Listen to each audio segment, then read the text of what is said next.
পৰ্যায় পাইছে কি ক'ব? আমি আহি শেষ পৰ্যায়তে উপনীত হৈছোঁ। বহুত সময় লাগিলে খালি তাৰমানে ব্ৰহ্মপুত্ৰ ডাইৰেক্ট চেনেলটোত পানী মানে ফ'ৰ্চটো বহুত বেছি, গতিকে আমি বন্ধ কৰিব পাৰোঁ যদিও আমি মানে খুব চেষ্টা কৰি আছিলোঁ, আমি পাৰা নাছিলোঁ কৰিব। যথেষ্ট আমি নতুন নতুন পদ্ধতি দি পেলাই চালোঁ। আল্টিমেটলি আমি এতিয়া অলপমান পানী লেভেলো কমিছে আৰু আমাৰ অলৰেডি যিমান মেগা জিঅ' বেগ বা বি টাইপ জিঅ' বেগ আমি যিমান লাঞ্চ কৰিছিলোঁ সেইবিলাক এতিয়া পানী কমাৰ লগে লগে অলপ ওপৰলৈ অহাৰ কাৰণে প্লাছ পৰ্কুপাইন নি আমি ছাপৰ্ট লৈছিলোঁ। এতিয়া সেইখিনি আমাৰ মোটামুটি এটা কম্পিটিশ্যন ষ্টেজত আহিছে। আমি এতিয়া টিউব ইনষ্টল কৰিম ইয়াতে 25 মিটাৰ বাই 7.5 মিটাৰ টিউব ইনষ্টল কৰিম। এটা টিউবৰ ওজন প্ৰায় 700 মেট্ৰিক টনৰ ওপৰত হ'ব। গতিকে আশা কৰোঁ আৰু ভৱিষ্যতে এনেকুৱা ধৰণৰ ঘটনা হ'ব নালাগে। আমি ইয়াতে 1/2 দুটা তলত থাকিব, ওপৰত এটা থাকিব, তেনেকৈ আমি এইটো পৰ্চনত ধৰক যিহেতু য'ত মানে কোফাৰ ডামৰ মুখখনত আমি 6টা টিউব ইয়াতে লাঞ্চ কৰিম। এতিয়া আমি পৰ্যায় আৰম্ভ কৰিমেই, এতিয়া মাটিখিনি ড্ৰেছিং কৰি আছোঁ, আৰম্ভ হ'ব এতিয়া। আৰু ইয়াৰ মানে ষ্টেণ্ড বাই হিচাপে আমি ডাউনতো এটা ছাপৰ্ট এটা কৰি লৈছোঁ, যাতে ভৱিষ্যতে আৰু এনেকুৱা ধৰণৰ বিপদ হ'ব নোৱাৰে। আমি সেইখিনিও মানে একৰ্ডিংলি আমি সেইখিনিও কাম চলাই আছোঁ। আৰু 2-3 দিন আমাক সময়ৰ ভিতৰত আমি মানে শেষ পৰ্যায়ত আহিব পাৰিম। এই কুফাৰ ডেমটোৱে ধৰি লওক পানী প্ৰতিৰোধ কৰিব পাৰিব? 100% পাৰিব, অসুবিধা নহয়। মানে ৰাইজে খাব নালাগে আৰু মানে আমাৰো আমি যথেষ্ট দুখিত। এইটো আমাৰ এটা একচুৱেলি ডাঙৰ ইনচিডেণ্ট এটা হৈ গ'ল, আমি এইটো আশা কৰা নাছিলোঁ। তাৰ বাবে মানে ৰাইজৰ ওচৰত ক্ষমাও বিচাৰোঁ। কিন্তু কি হ'ব, আমাৰে কপাল বেয়া বুলি ক'ব লাগিব। এইটো মানে আনএক্সপেক্টেড এটা ইনচিডেণ্ট এটা হৈ গ'ল। আৰু ভৱিষ্যতে এনেকুৱা হ'ব নালাগে বুলি মানে আশা ৰাখিছোঁ আৰু হ'ব।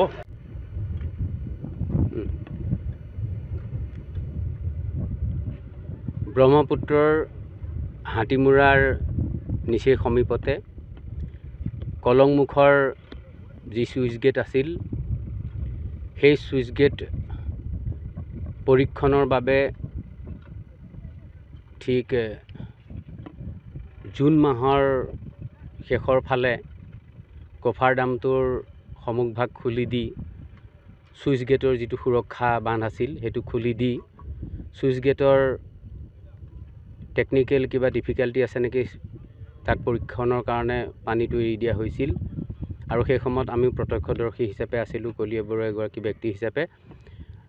আৰু পৰৱৰ্তী সময়ত কলঙেদি এটা সৰু ধাৰা এটা বৈ গৈছিল আৰু কলঙৰ বুকুৰ আৱৰ্জনা কিছুমান লৈ গৈছিল আৰু কলংখন কিছু মুক্ত হৈছিল।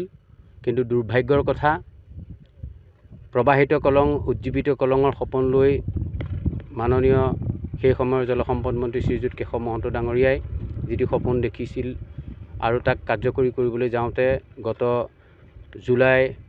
2 জুলাই 2024 তাৰিখে দুৰ্ভাগ্যবশতঃ ছুইচ গেটৰ ঠিক নিকটতেই মথাউৰিটো ভাঙি কলিয়াবৰ সম্পূৰ্ণ জলমগ্ন হৈ গ'ল। যথেষ্ট মানুহৰ ক্ষতি হ'ল। আমিও অত্যন্ত দুখ পালোঁ। কিন্তু সময়ৰ বস্তু সময়ত পৰীক্ষা কৰিবই লাগিব আৰু তেতিয়াই ইয়াৰ ত্ৰুটিবিলাক ধৰা পৰিল। আৰু এতিয়াও আমি ভাবিছোঁ যে সন্মুখৰ কপাৰ ডামটোৰ যিটো অংশ ছুইচ গেটৰ সুৰক্ষাৰ কাৰণে দিয়া হৈছিল সেইটোক আজি সম্পূৰ্ণভাৱে বন্ধ কৰিছে আৰু ইয়াক কাম কৰিবলৈ বাকী আছে। আমি জনাত প্ৰায় 18 মিটাৰ সন্মুখখিনি আকৌ কপাৰ ডামটো ডাঙৰ কৰি বান্ধি পেলাব আৰু তাৰপিছত সুৰক্ষা ডামটো যেতিয়া ছুইচ গেটখনৰ সন্মুখ ভাগটো নিৰাপত্তা দিয়াৰ পিছত সেইখিনি অঞ্চলত যিটো অঞ্চল ভাঙি লৈ গৈছিল সেই অঞ্চলটো নিশ্চয় মেৰামতি কৰিব আৰু সোনকালে মেৰামতি হৈ পৰিব। আমাৰ সপোন কলংখন উজ্জীৱিত হ'ব লাগে, কলংখন প্ৰবাহিত হ'ব লাগে আৰু সেইটো হৈছিল। আৰু কোনেও কেতিয়াও নিজকে বদনামী কৰি নিজকে সমালোচনাৰ পাত্ৰ হ'ব পৰাকৈ কোনেও কেতিয়াও বেয়া কাম কৰিবলৈ আগ নাবাঢ়ে। আমাৰ মাননীয় মন্ত্ৰী মহোদয়ে সেইটো কৰা নিশ্চয় নাছিল। দুৰ্ভাগ্যবশতঃ প্ৰকৃতিক যিহেতু ৰুধিব নোৱাৰে, টেকন'লজিত ক'ৰবাত ত্ৰুটি আছিল নিশ্চয়।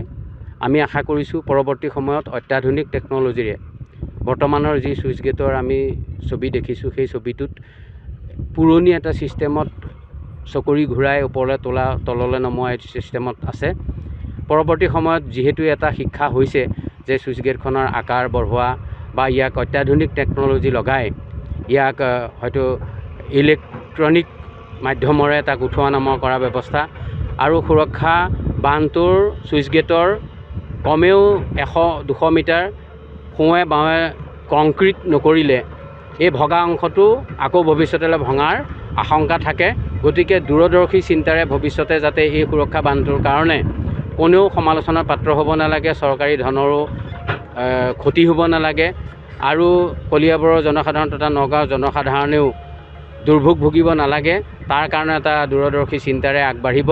মাননীয় বৰ্তমানৰ জলসম্পদ মন্ত্ৰী পীযুষ হাজৰিকাদেৱেও নিশ্চয় এই বিষয়ে গুৰুত্ব সহকাৰে চিন্তা কৰিব আৰু অত্যাধুনিক টেকন'লজিৰে এই কলঙো উজ্জীৱিত কৰা হ'ব আৰু মথাউৰিটো সুৰক্ষিত থাকিব। কলিয়াবৰীয়া ৰাইজো যাতে পৰৱৰ্তী সময়ত শংকামুক্ত হয় তাৰ কাৰণে আমি প্ৰাৰ্থনা জনাইছোঁ।